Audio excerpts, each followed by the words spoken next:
#time ዳናዊት መክብብ ወደ ቃና ልትመለስ ነው። ቃና ቲቪ ያቀረበላት ረብጣ ደሞዝ አነጋጋሪ ሆኗል። ከቃና ቲቪ ጀርባ ያለው ባለረብጣ ዶላሩ ሰው ማን ነው?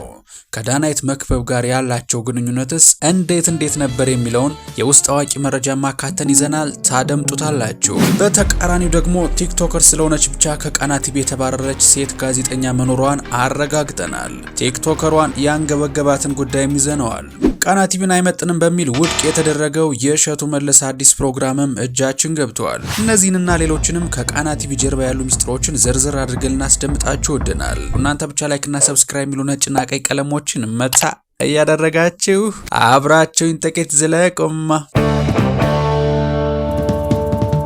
ካሚላ ከ9 ዓመት በፊት ጥቁር ፍቅር፣ ዛራና ቻንድራን የመሳሰሉ የቱርክ ፊልሞችን በመተርጎም ለህዝብ ማድረስ የጀመረው ቃና ቲቪ በእናቶች ለመመረጥ በቤት እመቤቶች ለመወደድ ከዛም ባለፈ አፍ አስከፍቶ ወጣቸውን እስከ ማሳረር ድረስ ልባቸውን ቀልባቸውን የያዘው አፍላ ፍቅረኛሞች ሲኞሪታ ውዴ የተባባሉበት ወዲህ ደግሞ ፈጣሪ ሆይ ትዕግስቱን ስጠኝ ማለትን ያስተማረን አንድ ሰሞን ከተማው ጸጥ ብሎ ህዝብ የሚከታተለው የቴሌቪዥን ጣቢያ ነበረ። ቃና ረብጣ ዶላሮችን በማፍሰስ ስቱዲዮቹን ገንብቷል። ሰራተኞቹን ዱባይና ፈረንሳይ ወጪያቸውን ችለው በማሰልጠን ፈርጣማ ክንዱን ለተፎካካሪዎቹ አሳይቷል። ቃና ሲቋቋም በ3 ኢትዮጵያውያን ነበር። አሁን ግን በአንድ ወሳኝ ሰው እጅ ብቻ ቀርቷል። በሀገር አሜሪካ በሬስቶራንት ቢዝነስ ስኬታማ የሆነው አቶ ናዝራዊ ሙሉ ለሙሉ በእጁ አስገብቶታል። አቶ ናዝራዊ ቃናን ከጠቀለሉ ወዲህ ግን የሰራተኞች ጉርምርምታ በርከት ብሎ ይሰማል። የዳናዊት መክብብ ስንብትም የተፈጸመው በዚህ ሰው የስልጣን ጊዜ ነበረ። ታዲያ የሁለቱ ግንኙነት ምንድን ነበር? ዳናዊትን ወደ ቃና ቲቪ ለመመለስ የቀረበላት አነጋጋሪ ረብጣ ብርስ ምንድነው የሚለውን አስከትለን ልናስደምጣችሁ ነው። በቃና ተወዳጅ ከነበሩ ፕሮግራሞች መሃል ሰላም እንዴት ናችሁ? ዳናዊት ነኝ። አንዲት ፍልቅልቅ እንስት ዲምፕሎቿን ስርጉድ እያደረገች በፈገግታ ሰላም ስትል የምትከፍተው #ታይም አንዱ ሲሆን አቅራቢዋ በተመልካች ብቻ ሳይሆን በቃና ቲቪ ስራ አስኪያጆች ጭምር የተወደደች ነበረች። ዳናዊት ከአቶ ናዝራዊት ጋር በነበራት ወዳጅነት ለፕሮግራም መስሪያ የጠየቀችው የፈለገችው ብር የሚሰጣት የካሜራ ባለሙያዎች ከሷ ጋር ለመስራት የሚፎካከሩበት ጊዜ ነበረ። ምክንያቱም ለዳናዊት የሚፈቀደው ገንዘብ ለካሜራማኖቹ ሳይቀር ምሳቸውን ቁርጥና ክትፎ እንዲበሉ የሚያስችል ያህል ነበረ። በአንጻሩ ሌሎች የፕሮግራም አዘጋጆች ወጪ እንዲቀንሱ ጫና ይደረግባቸው ነበረ። በቃና ቤት ሰኞ እንደ ዕለተ ምጽአት የምትፈራ ቀን ናት። ሰኞ ቀን ጋዜጠኞች ስለ ፕሮግራም ሀሳባቸውን ለፁ የቃና ባለቤትና የበላይ አዛዡ ካልጣመው እንደ ሕፃን ልጅ ቀልባቸውን ይገፈዋል። አለቃ ነውና ጎመን በጤና ብለው የተሻለ ሀሳብ ፍለጋ ይኳተናሉ። በዚህ መሃል ነበር ጣቢያው እንዳይን ብሌኑ የሚመለከታት ዳናዊት መክብብ ለጣቢያው የሥራ መልቀቂያ ያስገባችው። ለቃናው ጌታ የዳናዊት መልቀቂያ ማስገባት እጅግ አስደንጋጭ ነገር ነበር። ቃና ዳናዊትን እንደ መገለጫ ወይም እንደ ኮከብ አድርጎ በሚያይበት ጊዜ በየስብሰባው እንደሷ ወጣት የሚይዝ ፕሮግራም ስሩ እየተባሉ ሌሎች የሚወቀሱባት፣ ውዳሴ የሚጎርፍላት፣ እንደ ቀኝ እጁ የሚያምናት ዳናዊት ልትለቅ እንደሆነ መስማት ቀላል የሆነ ኪሳራም አይኖረውም። ዳናዊትም 5 ዓመት ከቆየችበት ዝናን፣ ሀብትና የተለያዩ ድርጅቶች አምባሳደር መሆን የለበሰችው ፋሽን እስኪሆን ድረስ ታዋቂ ካደረጋት ቤት በቀላሉ ትለቃለች ማለት ዘበት ነው። ከቃና ከለቀቀች በኋላ ኢቢኤስ እንደምትገባ ሲነገር የቆየ ቢሆንም እሷ ግን በራሷ ሚዲያ መምጣትን የመረጠችው። ከቃና ስለለቀቀችበት ምክንያት ስትጠየቅ የራሷን ስራ መስራት ፈልጋ እንደሆነ ብትናገርም ባልደረቦቿ ግን 2 ምክንያት ያነሳሉ።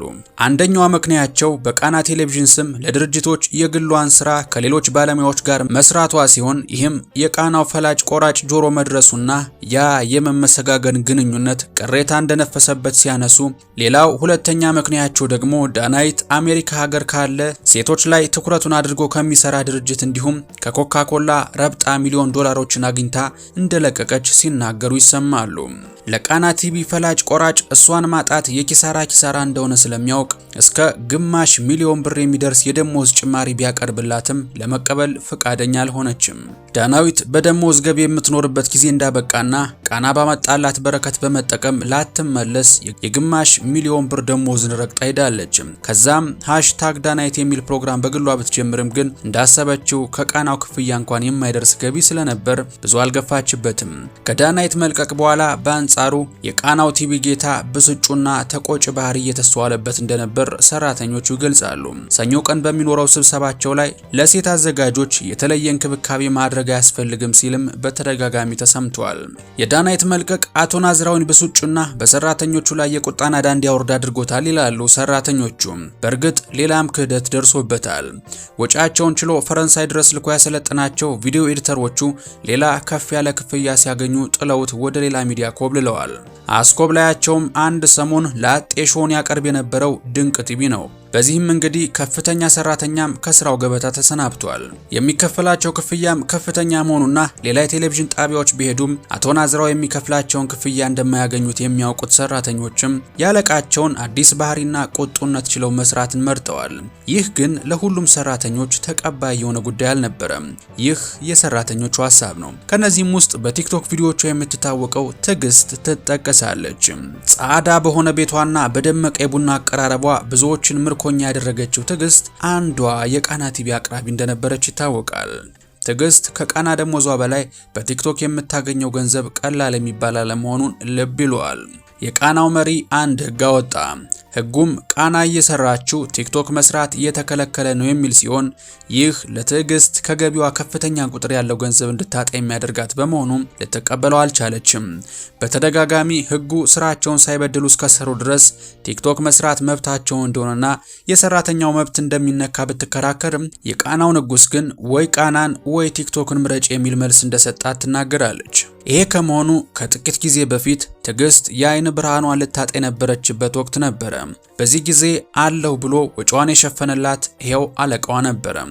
ይህንን ውለታ በማሰብ ሐሳቡን አስለውጠዋለሁ ብላ ከቃና የመልቀቅ ውሳኔዋን አዘግይታው ነበረ። ይህ አስተሳሰቧ እንደማይሆን የተረዳችው ግን ብዙም ሳይቆይ ነበረ። በሌላ ጠፍናጊ መመሪያ ሰራተኞቹ ጭንቅ ውስጥ ገቡ። በዩቲዩብ ከፍተኛ ተመልካች የሌለው ፕሮግራም እንደሚቋረጥና ሰራተኞችም እንደሚባረሩ ተነገራቸው። ትዕግስትን ጨምሮ ብዙ ተመልካች የሌላቸው አዘጋጆች በጭንቀት ተወጥረው ማየትና ስራዬን ላጣ ይሆን በሚል ሐሳብ ሲናውዙ ማየት የተለመደ ሆኖ ነበር።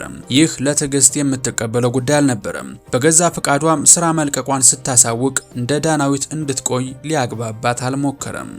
አሁን ላይ የካናል ፕላስ ከኢትዮጵያ ጠቅልሎ መውጣትን ተከትሎ ቃና የካናል ፕላስን ዕቃዎች እንዲሁም ገንዘቡን ጠቅልሎ በመያዙ በፊት ከነበረበት አቅም እጅጉን መደርጀቱ ይነገራል። ነገር ግን እንደ መጀመሪያ ጊዜዎቹ ሰራተኞቹን አውሮፓና ዱባይ እየወሰዱ ማሰልጠን፣ ለፕሮግራም የጠየቁትን ያህል ገንዘብ አለመመደብ እንዲሁም አንድ አዘጋጅ ብቻ ገና እንድትወጣ የሚያደርገው አሰራር ፍጹም ተቀይሯል።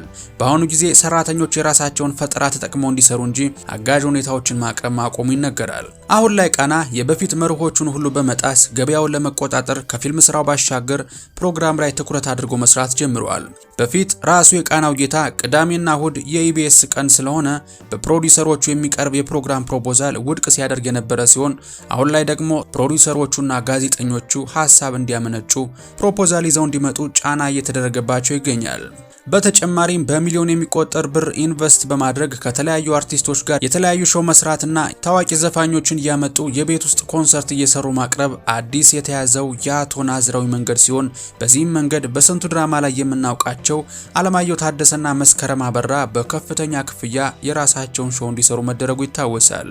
እንዲሁም ቃና ጄምስ በተሰኘ የቤቱ የሙዚቃ ድግስ ኤደን አይሸሹንም ጨምሮ ታዋቂ ዘፋኞችን በከፍተኛ ገንዘብ እያመጣ ማሰራት የቃናው ባለቤትና ማኔጅመንት ዳይሬክተር አዲሱና ተወዳጁ መንገድ ሆኗል።